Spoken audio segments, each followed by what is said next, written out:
उपभोक्ता मामले के मंत्रालय ने डायरेक्ट सेलिंग इंडस्ट्री के लिए नियम कायदे तय कर दिए हैं।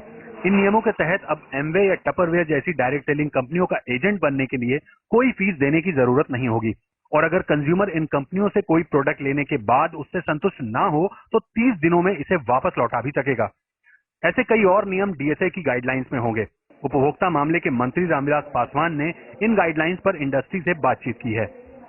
जो क्लियरली उन्होंने पूछा है मिनिस्टर साहब ने कि क्या राइट है और क्या गलत है वो भी बताएं और इसका आउटकम या इम्पैक्ट क्या होगा जो भी हम सजेस्ट कर रहे हैं। यही बोला है कि डेफिनेशनल क्लैरिटी हमें चाहिए, ऑपरेशनल क्लैरिटी चाहिए। ये दो चीजें बहुत जरूरी हैं।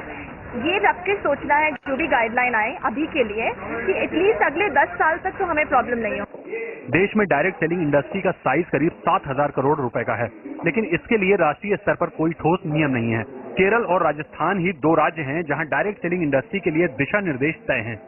ऐसे में इंडस्ट्री चाहती है कि केंद्र की गाइडलाइंस आने के बाद इसे कानून के दायरे में भी लाया जाए। हमने मंत्री जी को बताया कि खाली गाइडलाइन इशू करने से इसमें कुछ नहीं आएगा जब तक इसका लेजिस्लेटिव बैकअप नहीं हो। तो मंत्री जी ने वही बोला है कि एक बार वो इसको समझ लें कि उसमें क्या क्या प्रोविजन डालने हैं, उसके बाद इसको देखेंगे कि किस तरह से इसको कानून के दायरे के अंदर लाया जा सकता है। अपने कारोबार को पॉन्जी स्कीम की छवि से बचाने के लिए पिछले 15 साल से डायरेक्ट सेलिंग इंडस्ट्री को इस तरह के दिशा निर्देश का इंतजार है। मंत्रालय के साथ हुई इंडस्ट्री की बैठक के बाद अब उम्मीद जताई जा रही है कि ये इंतजार जल्द खत्म होगा। अर्णव वसावड़ा, दिल्ली। डायरेक्ट सेलिंग के नाम पर पिरामिड स्ट्रक्चर बनाकर उपभोक्ताओं को चूना लगाने वाली कंपनियों पर लगाम लगने जा रही है।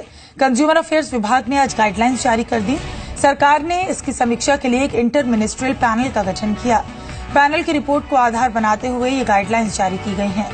नई गाइडलाइंस के मुताबिक डायरेक्ट सेलिंग करने वाली कंपनियों के लिए मैन्युफैक्चरिंग यूनिट लगाना जरूरी है। इतना ही नहीं, कंपनियों को राज्य सरकार के पास रजिस्ट्रेशन कराना भी जरूरी होगा।